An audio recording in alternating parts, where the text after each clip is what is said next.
Welcome to RTV. Caribbean Premier League ఆడబోతున్నారు. మన తెలుగు రాష్ట్రాల నుంచి ఒక లేడీ సింగం వచ్చేసింది. ఎస్ తాను ఎవరు అనుకుంటున్నారా? ఎస్, ప్రణవి చంద్ర. ఇక్కడ కాదు, ఇక్కడ నుంచి వస్తోంది ప్రణవి చంద్ర. మన తెలుగు రాష్ట్రాలకు సంబంధించినటువంటి ఒక లేడీ సింగం లాగా కరేబియన్ ప్రీమియర్ లీగ్ ఆడబోతున్న త్వరలో. ఎస్, హార్టీ వెల్కమ్ ప్రణవి చంద్ర. సో మొత్తం మీద 22 years ఆఫ్ ఏజ్, 22 ఏళ్ల వయస్సులోనే ఎన్నో మ్యాచెస్ ఆడింది. వెస్ట్ బెంగాల్ టీం మన ఇండియన్ స్టేట్స్లో చాలా టఫెస్ట్ టీమ్గా చెప్పొచ్చు. ఆ టీంతో తలపడినప్పుడే ఇందాకనే మాట్లాడుతున్నట్టు చెప్పింది 88 స్టిల్ నాట్ అవుట్. సో ఆ రకంగా ముందుకు వెళ్తోంది. ఇప్పుడు వెస్ట్ ఇండీస్లో నిర్వహించబోయేటువంటి కరేబియన్ ప్రీమియర్ లీగ్లో తను సెలెక్ట్ అయింది. త్వరలోనే మనందరం కూడా మన లేడీ సింగాన్ని, తెలుగు స్టేట్స్ నుంచి వచ్చినటువంటి ఈ క్రికెటర్ని వరల్డ్ చూడబోతున్నాం. వరల్డ్లో ఒక ప్రెస్టీజియస్ కరేబియన్ ప్రీమియర్ లీగ్లో ఆడబోతున్నది. సో మనతో పాటు ప్రణవి చంద్ర జాయిన్ అయింది. Yes Pranavi Chandra, hi, welcome to RTV. Thank you so much. ఏంటి కరేబియన్ ప్రీమియర్ లీగ్, ఇక్కడ హెచ్సిఏకి మీరు ఇన్ని రోజులుగా ఆడుతుండేవారు, వైస్ కెప్టెన్ అనుకున్నా తెలుసు. ఎస్, ఇక్కడ నుంచి ఏకంగా కరేబియన్ ప్రీమియర్ లీగ్ అది ఒక రోజు 2 రోజులు సాధ్యమయ్యేది కాదు. ఎట్లా సాగింది ఇదంతా కూడా ప్రయాణం? అఫ్ కోర్స్ నా క్రికెట్ కెరియర్ స్టార్ట్ చేసింది నేను నాకు 16 years ఉన్నప్పుడు.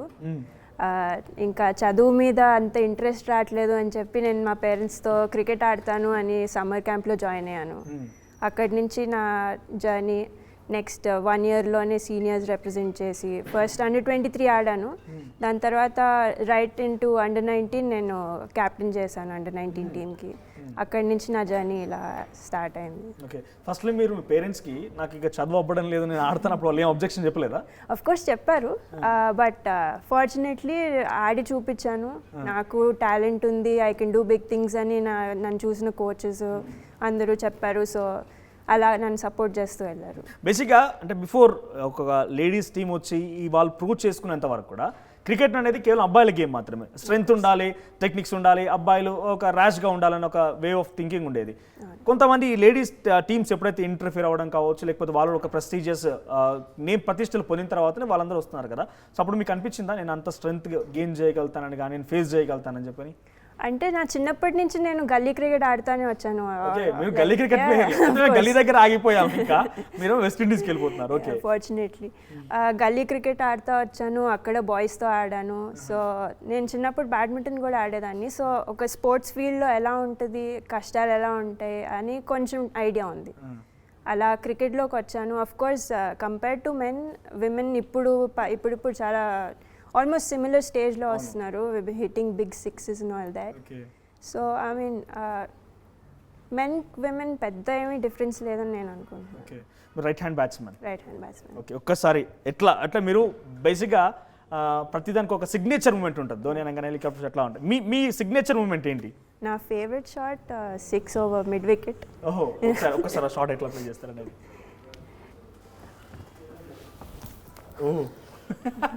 ఆ వేగానికి, ఆ బ్యాట్ షూటింగ్కి బాల్ బౌండరీ అవతల పడాల్సింది. అయితే సో మీరు ఫస్ట్ ఆడిన మ్యాచ్ ఏంటి? నా ఫస్ట్ నేను యాజ్ ఇన్ స్టేట్ వైజ్ అయితే under-23 ఆడాను. under-23 T20s పాండిచేరిలో. అండ్ ఆ ఇయర్ మేము after very long time qualify అయ్యాం నాకౌట్స్కి క్వాలిఫై అయ్యి we couldn't get to the finals. But for me నా ఫస్ట్ టోర్నమెంట్లో నాకౌట్స్కి వెళ్ళడం it was very nice. Okay, so ఫస్ట్లో మీరు గల్లీ క్రికెట్తో స్టార్ట్ చేశారు, తర్వాత సమ్మర్ క్యాంప్, ఆ తర్వాత ఒక మెయిన్ గేమ్లో ఎంటర్ అయినప్పుడు మీరు ఫస్ట్ గ్రౌండ్లోకి వెళ్ళి మీరు ఫస్ట్ బాల్ ఫేస్ చేస్తున్నప్పుడు ఎట్లా అనిపించింది, ఫీలింగ్ ఏంటి? చాలా నర్వస్ అనిపించింది. బట్ ఆ టీంలో నేను I was like very young అప్పుడు, నాకంటే అందరు సీనియర్సే. సో వాళ్ళ సపోర్ట్తో మింగిల్ అయిపోయాను. First few matches very nervous ఉన్నాను, తర్వాత అలవాటు అయిపోయాను. ఓకే, అంటే అప్పుడు మీరు అందరిలో యంగర్ అన్నప్పుడు, అంటే బేసిక్గా ఈ మధ్య కాలంలో చూస్తున్నాం మనం గేమ్స్లో కూడా కొన్ని పాలిటిక్స్ ఉంటూ ఉంటాయి, అవకాశం దొరకకపోవడమో లేకపోతే అలాంటివి ఏమైనా ఫేస్ చేశారా మీరు? ఫస్ట్లో under-19 సెలెక్షన్స్కి వెళ్ళాను, టీంలో లేను. బట్ అదే సెలెక్టర్స్ నన్ను నెక్స్ట్ టోర్నమెంట్ అప్పుడు క్యాప్టెన్ చేసి పంపించారు. సో ఓహో, అప్పుడు జస్ట్ మీకు అవకాశం కొంత ఇబ్బంది ఫీల్ అయినా తర్వాత డైరెక్ట్ క్యాప్టెన్ అయిపోయారు. ఓకే, ఇప్పుడు మీ ఏజ్ ఎంత? నేను 22. ఎట్లా సాధ్యమైంది వెస్ట్ ఇండీస్ కరేబియన్ ప్రీమియర్ లీగ్కి మీ సెలెక్షన్ ఎట్లా సాధ్యమైంది, ఎట్లా అప్రోచ్ అయ్యారు? లాస్ట్ సీజన్ క్రికెట్ వైజ్ నాకు చాలా మంచిగా వెళ్ళింది. ఓకే. నేను నా అన్యూజువల్ పొజిషన్ అయినా ఓపెనింగ్ వెళ్ళి టీంకి మంచి స్టార్ట్ ఇచ్చి ఓకే. నేను ఈ టోర్నమెంట్లోనే నాకు 6 కొట్టడం అలవాటైంది. ఓకే. అలా నా స్ట్రైక్ రేట్ మంచిగా ఉండింది. అలానే వన్ డేస్లో కూడా కొంచెం టీంకి సపోర్ట్ చేసి పర్ఫామ్ చేసి ఆ స్ట్రైక్ రేట్ చూసుకుని దీనిలోకి అంటే ఎట్లా సెలక్షన్ ప్రాసెస్ ఎట్లా ఉంటుంది, దీనికి ఎట్లా అప్రోచ్ అయ్యారు? అప్రోచ్ అంటే నేను ఎమర్జింగ్ టీంలో ఉన్నాను, ఎన్సీఏ ఎమర్జింగ్ టీంలో ఉన్నాను. అలా ఆ performances obviously domestic performance base చేసుకుని ఆ స్కోర్స్ చూసుకుని నన్ను ఇన్వైట్ చేశారు ఇక్కడికి ఆడడానికి. సో ఫస్ట్ టైం మీరు ఇప్పటివరకు అయితే హైదరాబాద్ క్రికెట్ తరపున కావచ్చు, బయట ఈ విత్ ఇన్ దిస్ ఇండియాలో ఆడడం వరకు ఓకే, ఇప్పుడు నెక్స్ట్ వేరే కంట్రీలో వేరే వాళ్ళతో కలిసి ఆడబోతున్నారు. How is your feeling then? కొత్త కాదు, ఇక్కడ కూడా దీనికి విమెన్స్ T20 ఛాలెంజ్లో ఆడినప్పుడు మా టీంలో 4 ఫారెన్ ప్లేయర్స్ ఉండేవాళ్ళు. అలాంగ్ విత్ దాట్ నేను 2 years ఇంగ్లాండ్లో క్రికెట్ ఆడొచ్చాను కౌంటీస్. సో ఆ కండిషన్స్ కొంచెం తెలుసు. ఆబ్వియస్లీ డిఫరెంట్ కండిషన్స్ కరీబియన్ ఎప్పుడు వెళ్ళలేదు, ఆడలేదు అక్కడ. బట్ ఫారెన్ ప్లేయర్స్తో వాళ్ళ దగ్గర నుంచి నేర్చుకోవడం, ఆ డ్రెస్సింగ్ రూమ్ సెన్స్ ఒకటైతే కొంచెం అలవాటు ఉంది. సో టు మై నాలెడ్జ్ అది కరేబియన్ ప్రీమియర్ లీగ్ స్టార్ట్ అయింది కూడా 2013లో అనుకుంటా. సో 2013 నుంచి స్టిల్ ఇప్పటి వరకు ఇండియా నుంచి లాస్ట్ టైం ఒక శిఖా పాండే వెళ్ళినట్టున్నారు కదా, శ్రేయాంక పాటిల్. శ్రేయాంక పాటిల్. సో ఇప్పుడు మీరు ముగ్గురు వెళ్తున్నారు, శిఖా పాటిల్, శిఖా పాండే, మీరు, జమీమా రోడ్రిగెస్, ముగ్గురు వెళ్తున్నారు మొత్తం ఇండియా నుంచి. అండ్ మా టీమ్ మెంటర్ జులన్ గోస్వామి. ఓహో, super. So who is your favourite cricketer? అంటే ఎట్లా ఇన్స్పిరేషన్ అయ్యారు మీరు? నేను చిన్నప్పటి నుంచి నాకు MS ధోని అంటే చాలా ఇష్టం. ఆయన ఇష్టంగానూ ఎవరు ఉంటారు? ఆఫ్ కోర్స్, చిన్నప్పుడు కూడా అదే హెయిర్ స్టైల్తో, ధోని హెయిర్ స్టైల్. ఇప్పుడు కూడా కొంచెం సో ధోని అంటే నాకు చాలా ఇష్టం.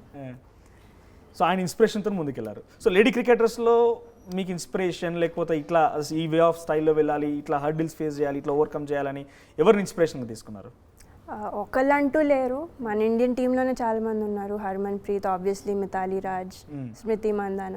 ఒక్కొక్కరి స్టైల్ ఒక్కొక్కరితో వాళ్ళ నుంచి అడాప్ట్ చేసుకుని నేను నా బెస్ట్ పర్ఫార్మెన్స్ ఇవ్వడానికి చూస్తున్నాను. సో ఇప్పటివరకు very short age, 22 years and not a big thing. But ఏంటంటే మీ 6 years ఆఫ్ స్పాన్, ఎందుకంటే 16 yearsలో మీరు స్టార్ట్ చేశారని అన్నారు కాబట్టి ఈ 6 yearsలో what is the toughest situation you have faced? ఎందుకంటే దీంట్లో కూడా చాలా పాలిటిక్స్ ఉంటుండే, వీ హ్యావ్ కమ్ అక్రాస్ చాలా వరకు న్యూస్ మేము కూడా డే టు డే లైఫ్లో చూస్తుంటాం కాబట్టి. So what is the toughest situation ఇంతవరకు మీరు ఫేస్ చేసిన టఫెస్ట్ సిచ్యువేషన్ ఏంటి? పాలిటిక్స్ ఆబ్వియస్లీ ఆల్ జాబ్ ఫీల్డ్స్లో ఉంటాయని నేను అనుకుంటున్నాను. But sports wise other than politics అంటే ఒక బౌలర్ మీకు ఫేస్ చేస్తున్నప్పుడు ఎస్ ఇది నాకు టఫెస్ట్ అనిపించిందనో, లేదంటే ఆ రోజు ఆ డే చాలా క్రిటికల్గా జరిగిందనో, అట్లాంటి సిచ్యువేషన్స్ ఏమైనా ఉన్నాయా? ఉన్నాయి ఆబ్వియస్లీ. ఫస్ట్ కొన్ని టోర్నమెంట్స్లో అసలు రన్స్ రాలేదు నాకు, చాలా స్లోగా వెళ్తుండే. And also apart from that injuries చాలా అయినాయి నాకు. సో ఫిజికల్ వైజ్ నేను నా ఫిజియోస్, నా డాక్టర్స్ నాకు చాలా హెల్ప్ చేశారు physically to come out of that. But mentally కొంచెం స్ట్రగుల్ అయ్యాను. మెంటల్ స్ట్రెంగ్త్ అది ఒకటి వచ్చి అవన్నీ ఓవర్కమ్ అయ్యి ఈ స్టేజ్కి వచ్చాను. సో మీరు ఈ 6 years ఆఫ్ స్పాన్లో చాలా గేమ్స్ ఆడారు, Under 19, Under 23 ఆడినప్పుడు ఒక బౌలర్ని చూడంగానే ఎస్ ఈ బౌల్ నేను ఫేస్ చేస్తే చాలా డిఫికల్ట్ ఏమో ఎవరైనా ఫేస్ చేశారా? అట్లాంటి సిచ్యువేషన్ ఉందా? ఎందుకంటే బ్యాట్స్మెన్ అనగానే మనం ఎంత ఫోర్స్, ఎంత టెక్నిక్స్ యూజ్ చేసినా కూడా అదే సేమ్ టైం బౌలర్స్ కూడా అది ఆపోజిషన్లో ఉంటారు కాబట్టి ఆ సిచ్యువేషన్ ఇప్పుడు మీరు ఫేస్ చేశారని? ఫేస్ చేశాను, బట్ నా స్ట్రెంగ్స్ని నేను బ్యాక్ చేసుకుని I can do this. If నాకు ప్రతిదీ కొట్టాలని ఏం కాదు, I just have to take a single, పక్కన వాళ్ళకి స్ట్రైక్ ఇచ్చి వాళ్ళతో మాట్లాడుతూ వాళ్ళు ఎలా ఆడుతున్నారు అది చూసి. బౌలర్స్కి కూడా వీక్ పాయింట్స్ ఉంటాయి, మనం తొందరగా క్యాచ్ చేస్తే మనం బౌలర్ పైన ఉంటాం. Everyone has their own advantage and disadvantages. మీ విషయానికి వస్తే మీరు ఫేస్ బౌలింగ్ని ఇష్టపడతారా అంటే మీరు ఎదుర్కోవడానికి, లేదా స్పిన్ అలాంటిది ఎలా ఫేవర్గా ఉంటుంది మీకు? అంటే కంపారిటివ్లీ స్పిన్ కొంచెం ఇష్టపడతాను, but face bowlers, spin bowlers అంటే స్పిన్లో అంత పెద్ద హిట్టింగ్ చేయలేం కదా అనుకుంటుంటారు కదా. నా ఫేవరెట్ షాట్ ఇందాక చూపించాను కదా, అది స్పిన్కి ఈజీ. ఓకే. సో ఎట్లా వెళ్ళబోతున్నారు? వెస్టిండీస్లో ఆడబోతున్నారు, ఎందుకంటే ప్రపంచ వేదిక అంటే డెఫినెట్లీ మన దేశం కాదు కాబట్టి డెఫినెట్గా ప్రపంచవ్యాప్తంగా అందరూ చూస్తూ ఉంటారు కాబట్టి. సో ఎటువంటి యాక్షన్ ప్లాన్తో మీరు ముందుకెళ్తున్నారు? ఏ రకంగా ఉండబోతుంది మీ ప్లాన్? అక్కడ మీరు ఏ టీం తరఫున ఆడబోతున్నారు? నేను ట్రిన్బాగో నైట్ రైడర్స్కి ఆడుతున్నాను, TKR. ఓకే. అండ్ ప్లాన్ వచ్చేసి ఏం లేదు, లాస్ట్ సీజన్ ఎలా అయితే నేను అగ్రెసివ్గా నా స్ట్రోక్ ప్లేయింగ్ చూపించాను అదే ఫామ్తో కంటిన్యూ అయ్యి ఇక్కడ కూడా రన్ స్కోర్ చేయాలనుకుంటున్నాను. సో ఎట్లా ఉండబోతుంది అక్కడికి వెళ్ళిన తర్వాత? చాలా హడ్డిల్స్, ఎందుకంటే మన కమ్యూనికేషన్ కూడా కొంత ఇబ్బందిగా ఉంటుంది. అక్కడికి వెళ్ళిన తర్వాత వెదర్ కండిషన్స్ కూడా చాలా డిఫికల్ట్గా ఉంటాయి. సో ఎట్లా ప్లాన్ చేసుకున్నారు, ఏ రకంగా ఉండబోతుంది? అక్కడికి వెళ్ళిన తర్వాత మీ గోల్ ఏంటి? అంటే ఇక్కడికి ఆల్రెడీ మీరు 6 years ఆఫ్ స్పాన్లోనే అక్కడికి వస్తే సిపిఎల్కి వెళ్తున్నారు. సో అక్కడ నుంచి నెక్స్ట్ ప్లాన్ ఏమి ఉండబోతోంది? ఆబ్వియస్లీ ఫైనల్ ప్లాన్ ఇండియాకి ఆడాలి. ఓకే, ఇప్పుడు ఈ టోర్నమెంట్కి అయితే ఐఎమ్ లక్కీ, నాకు 2 సీనియర్ ప్లేయర్స్ వస్తున్నారు ఇండియా నుంచి. వాళ్ళతో మాట్లాడుతూ అలాంగ్ విత్ దాట్ ఫారిన్ ప్లేయర్స్ని కలిసి ఆ కండిషన్స్కి కొంచెం అడాప్ట్ అవ్వాలి. బట్ అదర్ దెన్ దాట్ ఇదే నా స్ట్రెంగ్త్ని నేను బ్యాక్ చేసుకుంటూ, నా స్ట్రైక్ రేట్ నేను మెయింటైన్ చేస్తూ, నా టాలెంట్ అక్కడ చూపించుకోవడానికి వెళ్తున్నాను. Anyhow all the best. ఇక మన తెలుగు స్టేట్స్ నుంచి అంటే బేసిక్గా ఈ సిపిఎల్ కరేబియన్ ప్రీమియర్ లీగ్ అనేది ఓవరాల్గా 2013 నుంచి నాకు తెలిసిన వరకు స్టార్ట్ అయితే ఇప్పటివరకు ఇండియా నుంచి ఒకే ఒక్కరు లాస్ట్ టైం వెళ్ళడం జరిగింది. ఈసారి 3 సెలెక్ట్ అయ్యారు. ఈ సెలెక్ట్ అయిన 3లో మన తెలుగు స్టేట్స్ నుంచి మన హైదరాబాద్ అమ్మాయి ప్రణవి చంద్ర వెళ్తోంది. Let's wish her all the best. ఈ రకంగానే మీరు ఇంకా మరింతగా మ్యాచెస్ ఆడుతూ మన హైదరాబాద్, ముఖ్యంగా హైదరాబాద్ పేరు ప్రతిష్టల్ని ప్రపంచవ్యాప్తంగా కీర్తి గడించేలాగా చేయాలి. Anyhow all the best for your career. ఇది ప్రణవ్ చంద్ర గారితో స్పెషల్ ఇంటర్వ్యూ. చూస్తుండండి ఆర్టీవీ. మరిన్ని వీడియోస్ కోసం ఛానల్ ని సబ్స్క్రైబ్ చేయండి. లేటెస్ట్ అప్డేట్స్ కోసం వాట్సాప్ ఛానల్ ని ఫాలో చేయండి. అండ్ లింక్ డిస్క్రిప్షన్ లో ఉంది.